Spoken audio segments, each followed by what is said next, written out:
fecho empregado público e inicio nossa fala sobre o detentor de cargo público. Grande questão é, tá, eu tenho um cargo público, vamos lá. Aí o artigo 3º da Lei 8.112 vai fazer um conceito dizendo que é um conjunto de atribuições e responsabilidades. Tudo bem, assim, na minha opinião, a Lei 8.112 é uma das leis mais bem feitas que foi, assim, ela só não é mais bem feita que o Código Civil de 2016. Desculpa, de 1916, desculpa, de 1916. Só não é mais perfeito que o Código Civil de 1916. É muito bom. Uma vez eu estava na aula e aí um professor disse assim, é o código perfeito. Eu disse, não tem nenhuma incongruência. Eu disse, deve ter alguma, né, professor? O senhor, na próxima aula, vai trazer a incongruência. Eu disse, puxa, o que eu tinha que falar, né? Então, nesse caso, e aí, no doutorado da URGS, quando eu estava na cadeira do doutorado, um cara muito amigo meu, né, o César, que era professor de Direito Civil, né, Juliano, quando o direito administrativo se aperta, ele vai no direito civil. Mas me deu na lata, né? Aí eu tinha que dar o contragolpe, advogado. Não, a gente vai lá e melhora. Né, eu tive que dar o contragolpe. Então, se você se perguntar, né, a gente vai lá e melhora. Né, a gente melhora a responsabilidade civil. Aliás, a lógica de reequilíbrio econômico-financeiro, lá do artigo hoje, 125, 126, 130, principalmente, da nova lei, dá de relho de 10-0 no direito civil. A teoria da imprevisão, porque o direito civil conceitua reequilíbrio dos contratos, ele não vai chamar de reequilíbrio, vai chamar a teoria da onerosidade excessiva e previsão, no 309.462 do Código Civil, que é nas obrigações. E é super tênue. A robustez legislativa de reequilíbrio econômico-financeiro do direito administrativo vai dar de relho. A teoria, fato do príncipe, tanto é verdade que a teoria da Companhia de Clergé de Bordeaux, o caso da Companhia de Iluminação Pública de Bordeaux, de 1916, o clássico caso de reequilíbrio econômico-financeiro, é base para o direito civil. Entende? É base para o direito civil. Então, não vem me dizer que a gente não tem paradigmas melhores. Mas eu volto. Então, nesse panorama, o detentor de cargo público é um conjunto de atribuições. Não, tudo bem. Então, duas premissas a partir disso daqui, vamos fazer uma análise crítica, eu posso ter. Primeiro, quando uma lei fixa um conjunto de atribuições e funções, ela fixa uma capacidade de agir. Percebes isso comigo? Ela fixa uma possibilidade de agir, o que o direito civil chama de facultas agendi, de faculdades de agir. Todo direito deriva faculdades de agir. Até aí tudo bem. Então eu tenho um poder, ou seja, ela fixa uma capacidade de agir, ou seja, um poder. Por exemplo, vamos pegar como paradigma, como benchmark o direito civil. O poder familiar. Eu tenho capacidade de agir, por exemplo, a esposa vai dizer, a mulher vai dizer o que o guri vai vestir, o que ele vai comer, aonde ele vai estudar, e o homem vai dizer o time que ele vai torcer, que é o Grêmio, que é o melhor time mais feliz do mundo. Não é? Então, porque isso é prerrogativa do pai. Né? Isso é prerrogativa do pai. Então, percebe que eu tenho várias faculdades de agir. Tu percebes isso? Então, tendo várias faculdades de agir, eu tenho um poder. Só que eu não posso ler esse dispositivo, e por isso que se diz que o cargo é o menor centro de competências. Porque eu vou decopando, dividindo a estrutura da administração pública, por exemplo, Ministério da Justiça, dentro tem o Departamento Geral da Polícia Federal, eu tenho Polícia Federal em São Paulo, Rio Grande do Sul, Departamento Geral, aí eu tenho uma Polícia Federal em Porto Alegre, uma em Santa Maria, uma em São Paulo, uma em Guarulhos, uma em, sei lá, Campinas e assim por diante, tudo bem? E aí eu vou dentro daquela Polícia Federal de Guarulhos, eu tenho várias delegacias, ali dentro eu tenho vários delegados e eu não posso seccionar um delegado no meio, ele é o menor centro de competência. Se ele é o menor centro de competência, ele exerce um poder. Ponto. E aí agora a gente faz a interpretação sistemática e fecha isso daqui. E aí eu vou para o artigo 11 da Lei 9784, que diz que a competência é irrenunciável. O que quer dizer isso? O que quer dizer na Lei 9784 de 99 que a competência é irrenunciável? Ela vai ler o Otto Maier de novo. O Otto Maier dizia, o pai do direito administrativo alemão, diz o seguinte, professor, mas está traduzido para português? Não. Mas faz o seguinte, francês não é tão difícil assim. O próprio Otto Maier traduziu o livro dele para o francês. Então, é uma tradução do autor, que é legal, né? Então, dá para ler o Otto Maier no francês. Porque, para mim, o alemão vai ficar para outra vida, que é a língua que até o diabo tem medo. Então, nesse caso, o que ele dizia? Administrar é atuar de ofício. Repito, administrar é atuar de ofício. Se administrar é atuar de ofício, eu tenho um dever de agir. Então, eu tenho um poder, que é um conjunto de responsabilidades fixadas em lei, que deve ser exercido. E por isso a expressão poder, dever. Porque eu tenho um conjunto de atribuições, como me disse o Lucas, eu não vou pensar que o Lucas está me mentindo, imagina, ele falou de forma correta, eu tenho um conjunto de atribuições fixadas em lei no cargo, que deve ser exercido. Porque administrar é atuar de ofício. Significa dizer que o poder público não poderá sonegar a sua atuação. E me permite contar 2 exemplos de irrenunciabilidade dessa competência. Certa feita, teve um concurso para delegado de polícia do estado do Rio Grande do Sul. E uma moça rodou no psicotécnico, foi a prova que eu mais tinha medo, né, porque eu me conhecia, né, enfim, então eu tinha muito medo de rodar no psicotécnico, até porque eu me conhecia meus problemas nas minhas psicoses, não é? E, enfim, imagina voltar para casa, mãe, rodei no psicotécnico, ela me dava um tarja preta, mas voltando. Então, nesse caso, e se eu passei, qualquer um passa, né, por isso o psicotécnico é falho. Então, se eu passei, qualquer um... Voltando, então, nesse caso, a moça rodou no psicotécnico, aí ela judicializou, veio para mim contestar, eu olhei o laudo da psiquiatra. Ela perguntou para a moça assim, e você se vê como delegado? Como é que você vê essa sua atuação? E ela responde, a moça, meu sonho é ser delegado de polícia. Eu nasci para isso. Eu só não gosto de crime, criança, adolescente. É tipo assim, juiz que não gosta de sentença, né? Entendeu? Defensor público que não gosta de gente. É que nem biólogo que não gosta de bicho, né? E planta. Não dá, né? Entendeu? Você não tem como renunciar à sua competência. Entendeu? Juliana, a gente faz coisa no serviço público que a gente não gosta, não é? Então, não tem como renunciar a essa competência. Claro que ela pode ser transferível por delegação e avocação de competência, artigo 12 a 15 da Lei 9784. Mas, de certa modo, é renunciável. E o segundo caso, que eu vi marcante de incompetência, foi quando uma vez na vida eu conheci as ilhas eu era jovem, um dia eu fui jovem, né, e aí a gente bota a mochila nas costas e vai fazer essas viagens, né, e eu fui conhecer Angra dos Reis. Eu olhei a cidade, eu achei muito bonita a cidade. Não, você tem que pegar um barco e ver as ilhas, isso que é bonito. Eu disse, peguei, porque eles sentaram no barco, e aí chegou 2 fiscais do meio ambiente cariocas ali, e todo carioca é bom de papo e tal. Começou, gaúcho, senta nesse lado do barco aqui, você vai ver a melhor vista. E eu perguntei para eles, o que vocês fazem aqui? A gente fiscaliza a pesca. É mesmo? Como assim? Não, aqui não pode pesca de arrasto, não pode pesca de arpão, não pode pesca de nada aqui. Cara, a gente virou uma ilha, tinha um barco arrastando 2 redes. Aí eu olhei, gente, o que é aquilo ali? Os 2, não quero nem ver, não estou vendo nada. Você viu? Não vi. Eu disse, incompetência, vocês têm que agir, poder, dever. Eu disse, mas eu fiquei com medo de jogar no barco, aí eu não falei nada, entendeu? Mas ali eu vi, poder, dever é renunciável, vocês têm que agir, quase, né? Mas aí eu fiquei com medo de me jogar no barco e não vi. Então, isso é um exemplo de poder, dever. Não tem como renunciar a essa competência. E o que isso tem a ver com o cargo público? Tudo! Porque se o cargo público é criado por lei, é a lei que fixa o rol de atribuições. Então, se ele fixou um rol de atribuições e um cidadão pratica um ato fora desse rol de atribuições, eu tenho um ato de incompetência, um ato ilegal. Então, todo excesso de competência é um ato que está sendo praticado fora do rol de funções fixadas em lei e, portanto, é uma ilegalidade chapada, como diz o STF. É como diz o Caio Tácito. Não há ilegalidade maior do que uma incompetência. Então, todo excesso de poder é um ato contrário ao direito, contrário às normas que fixam esse cargo. E digo mais, porque esse artigo 3º nos revela várias informações. Se um cargo é criado por lei, nós vamos aplicar a teoria do paralelismo das formas. Lembra da teoria do paralelismo das formas? É difícil falar. Se tu quer medir o nível etílico de uma pessoa, fala aí paralelismo. É o paralelismo, né? Tu vai medir o nível etílico da pessoa. O que é a teoria do paralelismo? Eu pede para falar Aedes aegypti. Né? Enfim, tu quer medir o nível etílico, a pessoa pede para falar Aedes aegypti, né? Então não precisa bafômetro. Pergunto para vocês, o que é a teoria do paralelismo das formas? Quem responde? Mostra que tu sabe. Senão eu vou perguntar, vou constranger. Jefferson Gipe.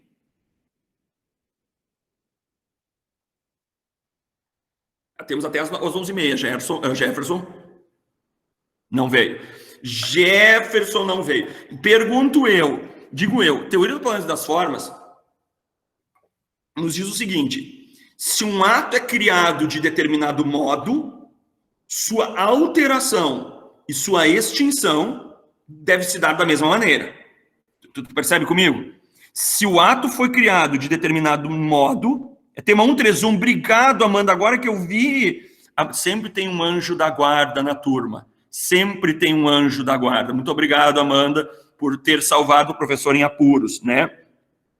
Se a criação de um ato foi feita por lei, sua alteração, não é só sua extinção, sua alteração, Yara, muito boa a tua resposta, só vou complementar, conceito by Yara, né? O conceito by Yara Rodrigues Mendes de Lima. Se a criação de um cargo foi feita por lei, a sua extinção também deve se dar por lei, e sua alteração também deve se dar por lei.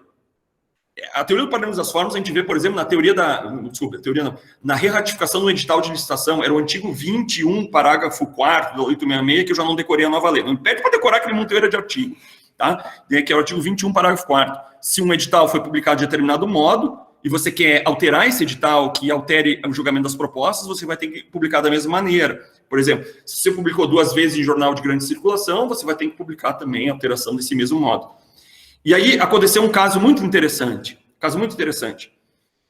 Foi feito um concurso, vamos para a prática. Foi feito um concurso para motorista do MPU. E se exigiu no edital carteira AB, carteira para conduzir moto, carteira para conduzir, CNH para conduzir veículo. E um cidadão não tinha carteira para moto. Ele judicializou e disse o seguinte, não, só um pouquinho. A lei que criou o cargo exigiu só carteira B. E você no edital, acompanha comigo, você no edital exigiu carteira B. Você está alterando a lei que criou o cargo por edital, por ato administrativo. Isso não pode. Isso viola a teoria do paralelismo das formas. Então, quando a lei diz um cargo é criado por lei, ela está dizendo para ti o seguinte, desse texto, vamos tirar a norma, na diferença de texto e norma. Ele está dizendo o seguinte, o cargo é criado por lei, aí nós criamos a norma. Nenhum requisito do cargo, os requisitos do cargo devem estar em lei. Você não pode colocar num edital requisito de cargo, se ele não tiver em lei. Quais são os casos? Limite de idade para as Forças Armadas, isso aqui tem até súmula. Agora eu me perdi aqui no livro, que eu fui atrás, enfim, requisitos da contratação temporária, é para frente. O requisito do cara, está aqui na minha frente, mas o Renesó está aqui na minha frente, não é? Então, nesse caso, o requisito de idade, enfim, desse caso, limite de idade das Forças Armadas. E por que tem que ter limite de idade nas Forças Armadas? Não é por uma questão de compleição física só, é questão previdenciária. Você colocar um cara de 35 anos lá, ele vai se aposentar com 50, você quebra a Previdência. É essa a lógica de ter limite de idade das Forças Armadas. E não tinha no cargo, na lei das Forças Armadas. Que foi, súmula, acho que 685, se não me engano, do STF. Mas eu tenho só 700 súmulas para chutar, né? Não, 685 ela fala da ascensão da transferência. Ela é coligada com a súmula vinculante 43. Não é a 685. Mas eu vou achar, eu vou procurando aqui enquanto que eu vou falando. Então, nesse caso, 697. Não é isso. Tá, eu não sei. Súmula, a Amanda vai achar para mim, que ela é sempre minha anjo da guarda. A Amanda vai achar para mim súmula lá da idade das Forças Armadas. Tá, mas aí voltando, essa teoria é bem comum no direito tributário, a exemplo da forma de criação e modificação de tributos, muito utilizado. Porque, Newton, o direito tributário é uma prima rica do direito administrativo. Eles odeiam que eu falo isso, mas é a verdade, né? É a prima rica do direito administrativo. Então, tem toda uma lógica de direito administrativo no direito tributário. Legalidade, interpretação pro lege, né? Então, percebe comigo isso, né? É que eles souberam ficar mais ricos que a gente, né, Newton? Então, essa foi a grande questão. Então, eu concordo contigo, Newton, muito boa a tua observação. E nisso, eu não tinha essa previsão de limite de idade na lei das Forças Armadas, chuva de mandado de segurança, e aí, obviamente, eles acabavam ganhando, e aí depois se alterou essa lei. Isso volta mais recentemente, essa súmula de limite de idade das Forças Armadas ela é bem antiga, acho que é metade dos anos 90, e esse tema volta, e esse tema vira a súmula vinculante 44. Súmula vinculante 44, que é a questão do psicotécnico de novo, que diz o seguinte, se psicotécnico é um requisito do cargo, a pessoa tem que ter uma rigidez mental mínima, não é? E especialmente cargos em que haverá a manipulação de material bélico, em que eu tenho material extremamente perigoso, eu tenho que ter um psicotécnico elevado. Então, isso é requisito do cargo. Se você não previu o requisito no cargo, você não pode prever no edital, porque você estaria alterando a lei do cargo por edital. Então, o que se cria? A súmula vinculante 44. Súmula vinculante 44 diz o seguinte: só por lei pode sujeitar a psicotécnico, enfim, né? Só por lei pode sujeitar a psicotécnico. E isso está, súmula vinculante 44. Só por lei se pode sujeitar exame psicotécnico e habilitação do candidato a cargo público. Súmula vinculante 44, não é? Informativo 800 é importante sobre isso, informativo 800 sobre isso, e a repercussão geral reconhecida no agravo de instrumento 758-533, questão de ordem, Minas Gerais, 758-533, 758-533, tá? 758-533, ok? Segunda, porque tem que ter previsão em lei, você estaria alterando o cargo. Então, veja que esse conceito de cargo público, ele é de extrema relevância aqui. De extrema relevância. Ele vai ter uma outra relevância quando ele vai dizer o seguinte: ele deve ser criado em número certo, com padrão vencimental definido. Por que a lei se preocupa com isso? Porque ela vai fazer um diálogo com o direito financeiro. Diz o direito financeiro, uma das regras máximas, o seguinte: não há despesa sem a correspondente receita. Então tem que, no mínimo, prever créditos orçamentários para fazer frente às despesas. Se eu prevejo número indeterminado, por exemplo, se cria 50 cargos de policial civil e tantos quantos bastem para a gente enfrentar a violência do PCC. Não, isso não faz sentido, né? Porque eu teria um estouro orçamentário nesse sentido. E mais, por que tem que ter padrão vencimental definido? Porque o artigo 37, inciso 13 da Constituição, diz que eu não posso vinculação e equiparação de cargo público. Equiparação vencimental e nem vinculação vencimental. O que quer dizer isso? Eu não posso equiparar cargos públicos, salvo quando a Constituição assim o previu. Por exemplo, leis que foram declaradas inconstitucionais, a DI 191. Essa DI é do Rio Grande do Sul, por isso que eu lembro... ele sabe as ADIs de cor. Não, é que essa aí é porque importa os procuradores do Estado do Rio Grande do Sul. Havia uma lei dada por um governador chamado Colares, e ele gostava muito dos delegados, e ele mandou uma lei para a Assembleia, e ela foi aprovada dizendo o seguinte: toda vez que os procuradores do Estado ganharem aumento, os delegados ganham também. Isso não pode, tem uma equiparação. O mesmo caso foi dos policiais civis e militares de Santa Catarina e etc. Tu não pode ter equiparação, salvo quando a Constituição o previu, que é o caso dos deputados estaduais e federais, não é? Que ele teve essa equiparação lá no artigo 27, né? 70, alguma coisa, 25% dos deputados federais. Bom, vinculação. Não pode ter vinculação. Por exemplo, toda vez que aumenta o salário mínimo, aumenta os vencimentos de determinada categoria. Toda vez que aumenta o GPM, eu tenho uma reposição automática. Não pode, isso você quebra a lógica orçamentária. Aí teve uns fiscais, posso contar mais? O Roger liberou a fofoca. Teve, acho que foi os fiscais fazendários de Minas, foi de um estado aí, da região sudeste, não sei, não é nem de São Paulo, que eles faziam o seguinte: bom, se toda a despesa corresponde à receita, o que acontece nesse caso? Eu vou fazer o seguinte: toda vez que aumentar o ICMS, a arrecadação do ICMS, aumenta, eu tenho uma reposição, porque daí eu tenho receita, né? Não pode, gente. Tem vinculação de receita de imposto. O único momento que tu pode ter vinculação de receita de imposto é quando a Constituição previu isso. Não pode. Outra, você tem vinculação de receita de imposto. A gente sabe que é a contribuição que tem receita vinculada. Não pode. E o STF declarou isso inconstitucional. Então, veja que esses conceitos de cargo são de extrema importância aqui. Súmula 683. Olha, eu acertei. Eu falei 688, quase. 686. Eu errei por 13, viu, Amanda? Né? Pode dar um desconto, né? Um erro quase ali, né? 683. Obrigado, Amanda, o anjo da guarda do professor.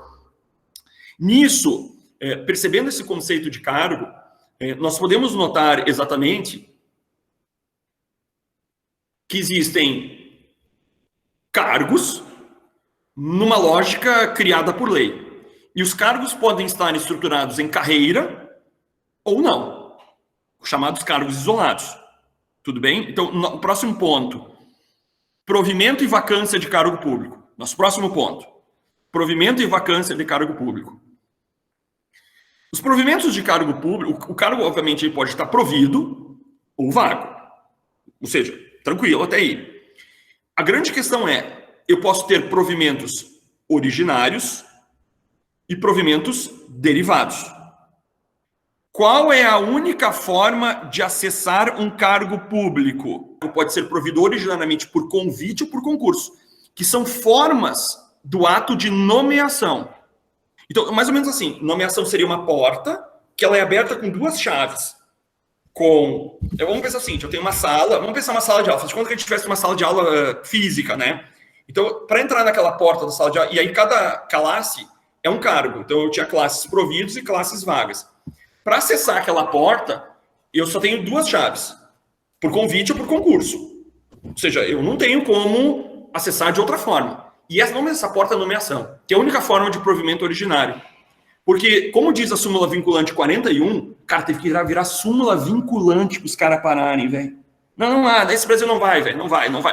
Não, eu já disse pro meu filho 10 anos, ele não sabe falar ainda, tem só 2 dentes. Eu disse assim, Bernardo, só tem patife nesse país, não confia, tá? E não vai mudar, tu vai ficar grande, não vai mudar. Então tu vai ter que dar um jeito, né, em acreditar, tu tem que tirar a esperança de algum lugar, tá? Porque é só patife, tá? E ele fica me olhando com 2 dentes. Aí quando às vezes ele chora, eu disse, para que tu não paga boleto, né? Então, enfim, né? Voltando. Então, nesse caso, só tem 2 chaves para abrir a porta, tá? O concurso e o convite. Então, foram declarados inconstitucionais, e por isso que você vai ler o artigo 8º da Lei 8.112, que diz assim, são formas de provimento, nomeação, promoção, readaptação, vetado. Não é que foi vetado, foi declarado inconstitucional, que eram os casos de transferência e ascensão. O que seria transferência e ascensão? Não pode mais isso. Vou pensar o seguinte, eu tenho um concurso para delegado de polícia de São Paulo, e só vai participar os policiais civis. Você tinha o chamado concurso interno com mudança de carreira. Não pode isso. Isso não pode. Professor, mas eu conheço concurso interno, eu também, nas Forças Armadas. Mas você vai ter concurso, por exemplo, para segundo sargento, para primeiro sargento, mas você continua na mesma carreira. Na verdade, o concurso é para promoção. Agora, você não pode mudar de carreira. E a transferência era o que... Cara, vocês vão ver assim, existem jurisprudência do Brasil, fatos do Brasil e o Rio Grande do Sul. Tá? Porque aqui a gente tem coisas que só tem aqui, tá? E aqui teve o trenzinho da alegria.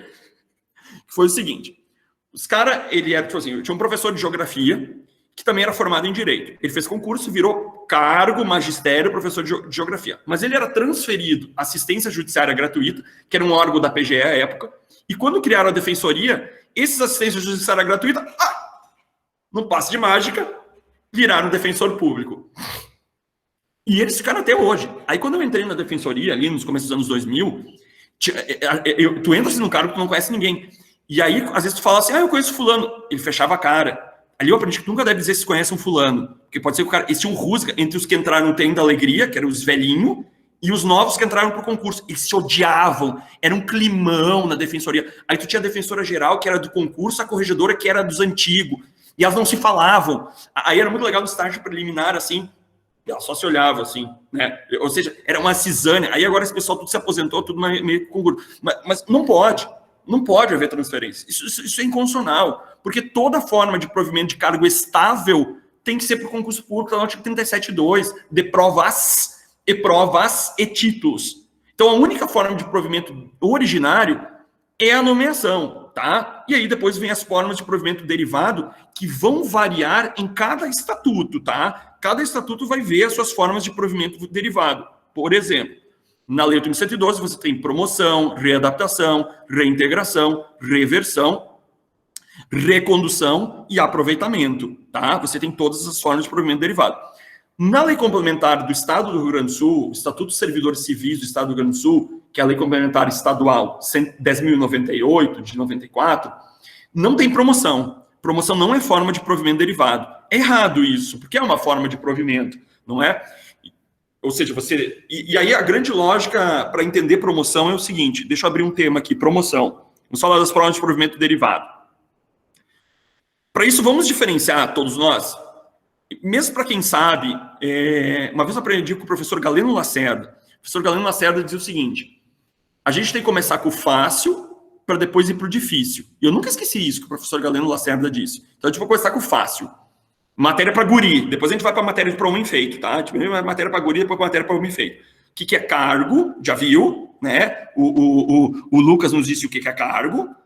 O que é carreira. O que é classe, nível ou grau. E o que é quadro. Vamos lá. cargo, classe, nível ou grau, carreira e quadro. Pode ser? Vamos tratar sobre isso nesse momento candente da aula. Sempre sonhei dizer isso, momento candente da aula. Bom, nisso, para perceber essa... Só me permite, eu me esqueci de dizer uma coisa. Me esqueci de dizer uma coisa, tá? O que eu queria dizer para ti é o seguinte. Existe uma exceção ao paralelismo das formas na questão da criação do cargo público. Eu posso extinguir cargo público por decreto. Eu não preciso extinguir por lei, quando ele está vago. Isso vai ser bastante alterado na reforma administrativa que se desenha, tá? Então, vamos lá. Cargo é o melhor centro de competência. Juliano, o que é classe, nível ou grau? Classe, nível ou grau são os cargos de mesma hierarquia, consigo compartilhar, são a disposição horizontal de cargos de mesma complexidade e padrão vencimental. Ou seja, eu tenho, por exemplo, juiz classe inicial, classe intermediária, final, desembargador. Professor nível 1, nível 2, nível 3, nível 4. Então, veja, eu só tenho classe, nível ou grau se eu sou estruturado em carreira, que é a disposição vertical, enfim, era para ficar assim, que é a disposição vertical de classes, níveis ou graus. Disposição vertical de classes, níveis ou graus. Então, eu tenho uma carreira, a carreira dos procuradores do Estado no Rio Grande do Sul. Classe inicial, classe intermediária, final e superior. Então, eu tenho uma disposição vertical de carreira. E o quadro é a soma das várias classes e cargos isolados. É a soma das várias classes e cargos isolados. Desculpa, perdão, eu errei, eu peço desculpas. Riscou meu caderno, tá? Desculpa, não me crucifica. Né? É a soma das várias carreiras e cargos isolados. Então, eu poderia perguntar o seguinte, qual é o quadro do Tribunal de Justiça de São Paulo? Então, eu tenho a carreira dos magistrados, a carreira dos oficiais de justiça, a carreira dos escrivães, e eu tenho, aí chutei, tá? Um cargo isolado de motorista do presidente do TJ, um cargo isolado de bibliotecário. Tudo isso faz parte do quadro dos oficiais de justiça. Então, aqui, ó, o cargo de uma entidade pública, não é? Eu peguei aqui da Justiça Federal, né? Então, eu tenho aqui o quadro de todos esses, ok? Essa é a lógica que nós temos aqui. E a gente pode, então, ver o provento derivado, a promoção, não é? Eu tenho aqui uma promoção. Então, nesse nosso quadro, aqui eu acabei provendo nossa carreira com gremistas e colorados. E eu respeitei a proporção da torcida, assim, porque tem o dobro de gremistas em colorados, né? E também respeitei a lógica que ocorre há mais de década, que os gremistas são mais merecedores que os colorados, né? Isso aí o direito natural já pacificou, né? Então, tenho aqui, os gremistas são mais... Não ganham há 10 anos nada, velho. Como é que pode o cara ainda insistir em torcer pro Inter? Ali esse cara não passa no psicotécnico, né? 10 anos não ganhando nada, entendeu? Né? Enfim, né? A taça tudo cheio de pó. Mas voltando, então, eu tenho aí a promoção. Então, aqui a promoção eu tenho uma vacância do cargo inferior, enfim, vacância do cargo superior. Eu só quero não confundir progressão com promoção. O que é progressão? Também chamado de avanço. A lógica era a seguinte, vamos entender o porquê das coisas. Eu tinha, às vezes não era tão atrativo o serviço público. Sobre promoção, tá. E aí, qual a diferença de progressão e avanço? Agora voltou, saiu, né? Voltei para o mundo dinâmico. Esse dia uma moça na graduação, professor, volta. Eu disse, me deu na lata.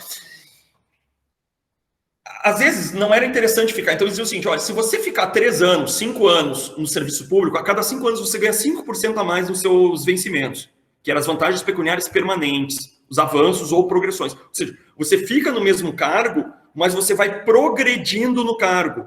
Promoção não, promoção você muda de cargo. Então, por exemplo, os assessores jurídicos do Ministério Público do Estado do Rio Grande do Sul não têm carreira. Então, se eles não têm carreira, eles não têm promoção. Promoção só existe para quem tem carreira. Senão você vai ter progressão. Você fica no mesmo cargo e vai progredindo no mesmo cargo. Ou seja, vai tendo avanços nesse cargo. E claro que poderia uma carreira prever avanços por merecimento. Não só por tempo de serviço. Poderia? Poderia. Os assessores da PGE, eles têm progressões e promoções. Progressões por merecimento também. Tudo vai depender da lei do cargo. Tá?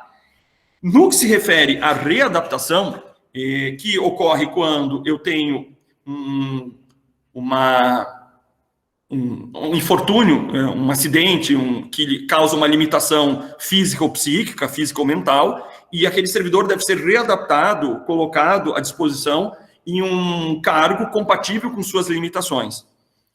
Essa é algo bastante interessante na carreira militar, quando há um acidente do serviço, um tiroteio, e o policial fica ferido e ele fica com dificuldade de voltar ao operacional, então eles colocam ele no local administrativo. O cuidado aqui que se deve ter na readaptação é justamente alocar esse servidor em um cargo compatível às suas limitações físicas, vírgula. E se ele tiver que ter redução de carga horária, isso não pode ser descontado nos seus vencimentos. Né? Ele vai ter que manter os seus vencimentos rígidos. Por exemplo, o servidor tem que fazer fisioterapia, ele, por sua dificuldade mental, sua diminuição, seus problemas mentais acarretados por esse infortúnio, ele não pode trabalhar mais de 4 horas por dia. Ele não pode ter uma redução da sua carga horária. Ele não pode ter uma redução da sua carga horária, né? No estado do Tocantins também tem advogado do estado e procurador. Luciano também tem lá. Nunca me falaram os procuradores. Aliás, só pegar carona, o caso Sanetins, viu, Amanda? É espetacular estudar o caso de como foi a privatização da Sanetins. Eles emitiram debêntures conversíveis em ações, e hoje é a BRK que comprou as debêntures, enfim, aí ficou dona do e aí depois comprou o restante. Bem interessante o caso de privatização da Sanetins. Obrigado, Luciano, pelo exemplo, viu? Nesse panorama, professor, tem uma amiga lá que me informou isso. Bom. Né? Sempre é bom ter informações privilegiadas, Luciano. E nisso, bom, nós temos a readaptação. Aí passamos, então, para... eu não vou fazer a coisa, isso não é, tipo assim, esses dias eu fui ver, porque assim, eu dou aula na SMAF, lá na Escola de Magistratura, na Escola de Magistratura do Estado do Rio Grande do Sul, dou aula na especialização da PGE do Rio, da PGE e aí você vai variando, enfim, o foco da aula. Então, isso aqui não é aula de cursinho para decorar as coisas, não é? Porque esse dia eu fui ver que é o funk do provimento. Os caras conseguiram fazer o funk do provimento. Aí eu fui ver no YouTube, tem o axé do provimento, que é assim, o que é o axé? É uma sílaba, uma que repete uma sílaba diferente. Então, tinha assim, o no, pro, re, no, pro, re. E os caras vão decorando esse tipo de coisa. Aí eu pergunto assim, reingresso é forma de provimento? Não sei, porque o re, né? O cara fica reingresso não é forma de provimento, é o cara que foi cedido e depois ele reingressa no cargo que ele estava afeto, entendeu? Então não é esse tipo de coisa que a gente vai falar aqui, não é esse tipo de coisa, tá? E aí, no que se refere à reintegração, na verdade, ela ocorre quando eu tenho anulação de uma demissão, não é? O cara foi demitido, ele consegue anular, ele vai ter uma reintegração. E aqui a gente pode notar, para fechar essa primeira parte da nossa aula, o século XIX, quando começou a criação de cargo público. Quando começou a criação da noção de cargo público, se entendia, sabe aquela fase negocial, a concepção negocial dos cargos públicos, contratualistas dos cargos públicos? O cargo se introduzia no patrimônio da pessoa. O cara, tipo assim, tinha um sítio em Atibaia, o cara tinha uma casa em Campos do Jordão, um terreno em Ubatuba e um cargo público. Ele botava um imposto de renda, no mínimo, né? Fazia parte do patrimônio dele. E quando ele perdia o cargo, que ele tomou posse, ele propunha uma ação de reintegração de posse. Porque isso era um patrimônio. E essa lógica continua até hoje. Não na lógica patrimonialista, mas os nomes continuaram o mesmo. Porque você toma posse num cargo, quando você toma posse, você diz, isso aqui é meu. Posse. Lá, a teoria subjetiva, objetiva do Ehring, Savigny, entendeu? Cânimus do corpus, você tomava posse. E aí, quando você perdia, você propunha uma reintegração de posse. Hoje não, você propõe uma ação anulatória, uma data de segurança, etc. Mas a lógica ficou a mesma. Tanto é verdade que isso explica o quê? Se você está afastado de um cargo público, por exemplo, por licença ou afastamento, você perdeu o cargo? Não. Ou seja, anota isso que você não sabe. Não existe nenhuma forma de afastamento ou licença gera vacância do cargo. Nenhuma. Porque o cidadão somente está afastado do exercício. Não é porque o cidadão está de férias que ele perdeu o cargo. Não é porque o cara está com licença saúde que ele perdeu o cargo. Não é porque o cara está com afastamento gala lá para casamento que ele perdeu o cargo. Por exemplo, João Batista, você está afastado do seu automóvel agora, né? Você não perdeu a posse do seu automóvel, né? Acho que não, né? Não aconteceu isso. Não aconteceu isso, tá? Você não perdeu a posse do seu carro. É a mesma coisa. Se você está afastado do seu... Lembra a teoria do Yering? Não é corpus, é só ânimos. Ou seja, se ele está afastado, ele não perdeu a posse. Mesma coisa. Quando o cara está afastado do exercício, ele não perdeu a posse. Então, nenhuma forma de afastamento... Tu percebe como uma coisa... Mas essa teoria contratualista vem até hoje os nomes. Afastamento, não é? Posse, reintegração, que é a retomada de um cargo em que o cidadão foi demitido ilegalmente. Por isso fica o nome reintegração na posse de um cargo público. Claro que não vai ter patrimônio, não é? Porque senão as pessoas passariam um concurso, venderiam um cargo. Não é isso que acontece, não tem mais essa lógica. É uma lógica institucionalista, mas os nomes continuaram da mesma forma.